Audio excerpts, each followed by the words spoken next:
안녕하십니까. 저는 호주의 수익규제 반덤핑 대응 매뉴얼과 관련하여 발표를 맡게 된 H&H 로열스의 조가 한국 변호사입니다. 참고로 본 수익규제 대응 매뉴얼은 주 호주 한국 대사관에서 관련 정책과 사례들을 정리하여 최근에 매뉴얼을 개정한 바 있습니다. 따라서 관련해서 조금 더 구체적이고 상세한 내용을 확인하고 싶으신 분들은 대사관에서 제공되는 매뉴얼을 참고하시면 좋을 것 같습니다. 우선 제 발표는 총 4개의 큰 항목으로 구성되어 있습니다.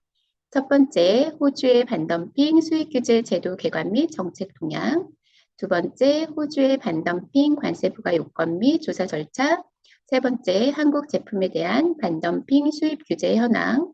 네 번째, 한국 기업의 반덤핑 수입 규제 대응 방안입니다. 먼저 호주의 반덤핑 수입 규제 제도에 대해서 살펴보기 전에 덤핑의 개념에 대해서 알고 가면 좋을 것 같은데요. 덤핑은 모두 알고 있다시피 원가 이하의 가격으로 물품을 판매하는 것을 의미합니다. 그렇지만 반덤핑 규제 조치에서 의미하는 덤핑은 가트에서 별도로 정의 규정을 두고 있는데요. 가트는 수출품의 가격이 수출품과 동일한 국내 판매 물품의 가격보다 낮은 경우라고 정의를 하고 있습니다. 그렇다면 이렇게 국제무역규범이나 각 나라에서 반덤핑 규제 조치를 두고 있는 이유는 무엇일까요? 덤핑은 낮은 가격으로 물건을 판매하는 거기 때문에 1차적으로는 해당 수입국에서 가격 경쟁을 촉진하는 효과가 있을 수 있습니다. 그렇지만 덤핑의 기간이 길어지고 덤핑의 규모가 커질수록 해당 산업의 그 공정거래가 저해가 되고 아무래도 그 고용이 불안정해지는 문제점이 발생할 수 있습니다. 그러다 보니까 각국에서 반덤핑 규제 조치를 두고 있는데요. 이는 호주도 마찬가지입니다. 호주의 반덤핑 제도의 특징을 살펴보면 크게 세 가지 정도로 요약이 될 수 있습니다. 첫째, 호주의 반덤핑 제도는 그 조사 기간을 최소화해서 신속하게 마무리가 되고 있다는 것인데요. 이에 대해서는 별도로 뒤에서 살펴보도록 할 것이고요. 두 번째, 그 반덤핑 관세를 부과할 때 호주 반덤핑 위원회는 고정 관세와 가병 관세를 둘 다 고려하는 컨비네이션 듀티 메서드 방식을 사용하고 있습니다. 그렇지만 최근에는 플로어 프라이스 듀티 메서드 방식을 쓰는 경우도 점점 증가하고 있습니다.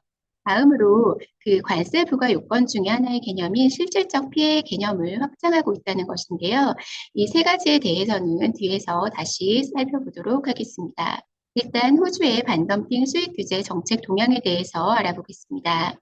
호주의 반덤핑 위원회는 작년 12월에 반덤핑 매뉴얼을 개정한 바 있는데요. 이 개정을 통해서 덤핑을 판단하는 데 있어서는 큰 변화는 없지만 최신 그 덤핑 조사 동향 등이 반영된 것으로 확인이 됩니다.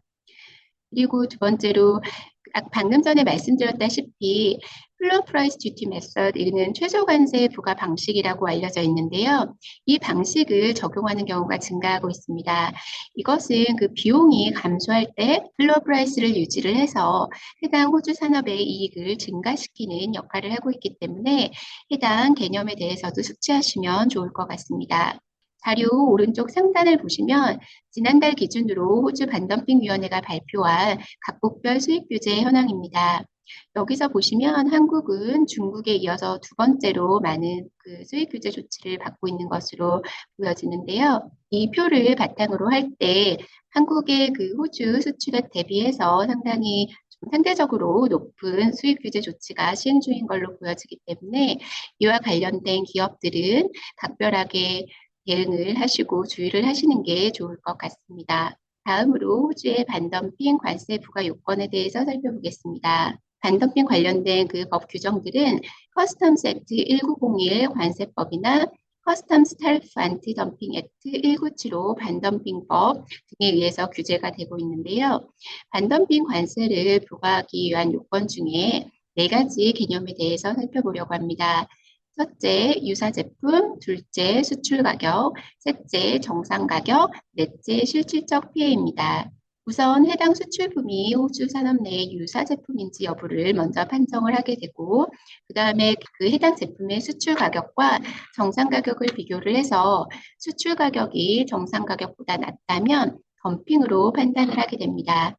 그렇지만 덤핑으로 판단이 되었다고 하더라도 바로 덤핑 관세를 부과하는 것이 아니라 덤핑으로 인해서 실질적 피해가 있을 경우에 이제 관세를 부과하게 되는데요. 이 실질적 피해의 개념은 아까 전에 말씀드렸다시피 그 반덤핑위원회가 확장을 하고 있다라고 말씀을 드렸는데 이는 덤핑으로 인해서 그 해당 호주 그 산업의 매출이나 수익이 감소하는 직접적인 요인뿐만이 아니라 고용이나 임금이 감소하는 간접적인 요인들도 포함을 하고 있습니다.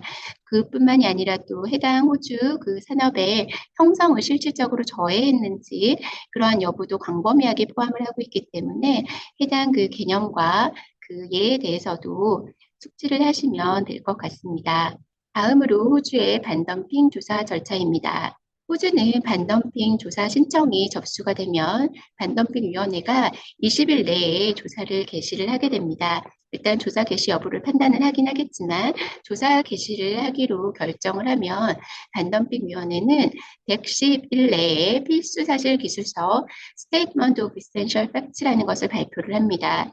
그래서 이 SEF를 발표를 한 다음에 이제 30일 내에 장관, 그 주무장관이 반덤핑 관세 부과 여부를 결정을 하게 되는데요. 뒤에서 이어지는 그 재검토가 이루어지지 않는다고 하면 여기까지 최소 160일 정도가 소요가 됩니다. 따라서 상당히 신속하게 조사 절차가 마무리가 되고 있고요.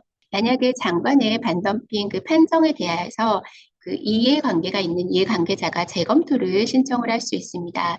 이 이해관계자는 그 재검토위원회 안티덤핑 리뷰 패널에 이제 장관의 그 판정이 있은 30일 이내에 재검토를 신청을 할 수가 있는데 만약에 이 재검토위원회가 이제 검토 보고서를 제출을 하게 되면 이제 주무장관은 다시 30일 내에 최종적으로 반덤핑 여부를 판단을 하게 되어 있습니다. 만약에 재검토까지 걸린다고 하더라도 최대 280일 정도의 기간이 소요돼서 그 상당히 빠르게 조사가 진행이 되거든요. 그래서 해당 절차마다 이제 상세하게 어떻게 진행되는지 이런 부분에 대해서 유념하고 계시면 될 것 같습니다. 다음으로 한국 제품에 대한 반덤핑 관세 부과 조치 현황입니다. 호주 반덤핑위원회가 지난달에 발표한 기준에 의하면 한국에 대해서는 지금 현재 7건의 반덤핑 조치가 시행 중입니다. 그중에 철강과 금속에 대부분 집중이 되어 있는데요. 이는 한국뿐만이 아니라 다른 각국의 수입 규제 현황을 봐도 알루미늄이나 철강과 같은 그런 철강 금속 제품의 70% 이상이 집중되어 있는 것을 알 수가 있습니다. 이는 코비드-19의 장기화로 인한 보호무역주의 강화 또는 호주 내 화학이나 철강 등 제조 경쟁력 약화로 인해서 철강 금속 제품에 대해서 그 반덤핑 조사 신청이 계속 증가를 하고 있는 필연적으로 반덤핑 조치가 증가하는 추세에 있는 것으로 보여집니다. 다음 한국 제품에 대한 수입 규제 사례입니다. 그중 첫 번째로 아연 도금 강판 사례에 대해서 살펴볼 건데요.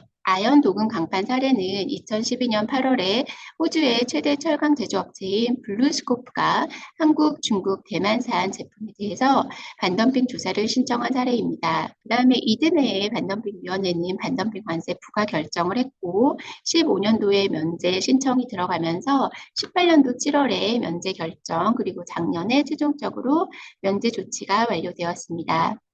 이 사례는 하나의 동일한 HS 코드에 하나의 덤핑 방지 관세를 산정한다는 원칙, 이 원칙에 따라서 하나의 그 동일한 특정 용도의 제품에 관세를 부과하게 되면 모든 용도의 제품에 먼저 관세를 부과를 하고 해당 그 동일한 코드를 사용하더라도 그 산업에 실질적 피해를 입히지 않은 것으로 보이는 다른 그 용도의 제품들에 대해서는 별도로 면제 심사 절차에 따라서 면제 조치를 할 수 있음을 알 수 있는 사례인데요. 따라서 이 사례에 비추어 볼 때 관세가 부과된다고 하더라도 별도로 이렇게 면제 심사 절차라든지 이렇게 다툴 수 있는 절차가 있음을 알아두시면 될 것 같습니다. 두 번째는 정밀강관 사례입니다. 이 정밀강간 사례는 비교적 최신 사례인데요. 2020년에 호주의 정밀강간 제조사가 반덤핑 조사를 한국, 중국, 베트남, 대만산 제품에 대해서 신청했습니다. 그리고 그 이듬해인 8월에 반덤핑위원회는 베트남과 대만산 제품에 대해서는 혐의 불충분으로 조사 종료 결정을 한 반면 그 다음 달에는 한국과 중국산 제품에 대해서는 반덤핑 관세 부과 결정을 했는데요. 반덤핑위원회가 베트남과 대만산 제품에 대해서 조사 종료 결정을 하면서 밝힌 사유를 보면 해당 기업들이 충분한 자료를 통해 성실하게 조사에 협조했고 해당 제품으로 인해서 그 호주 산업 내 실질적 피해가 없었다라고 밝히고 있습니다. 그래서 그 부분에 우리가 유의를 해야 될 것 같은데요.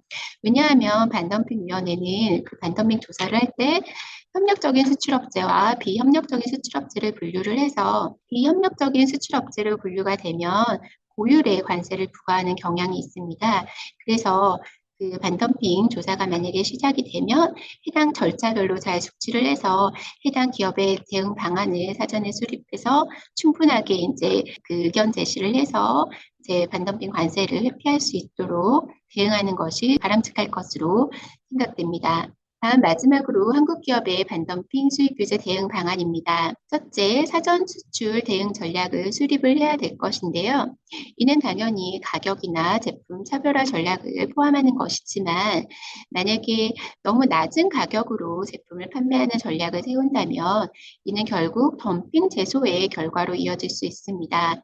따라서 고품질을 바탕으로 해당 국가의 그 반덤핑 제소 동향을 잘 확인을 해서 수출량이나 수출 가격을 적립하는 전략을 세워야 될 것 같고요. 다음으로 수출 제품의 호주 내 수요 기업, 이제 수입 기업들이 되겠죠. 이들이 조사 시에 그 반덤핑 조사 시에 이해관계자로서 제품의 그 필요성이라든지 수입의 필요성 또는 제품의 차별성 그리고 그 호주 산업에 실질적 피해를 끼치지 않았다라는 그런 유용한 진술을 해줄 수 있는 역할이나 기능을 할 수 있기 때문에 이들과도 긴밀하게 협력 관계를 유지하는 것이 좋을 것으로 판단됩니다. 다음 그 반덤핑 절차 대응 방안인데요. 호주 내에서 반덤핑 조사는 말씀드렸던 것처럼 신속하게 진행이 되기 때문에 그 해당 절차를 잘 숙지하셔야 됩니다.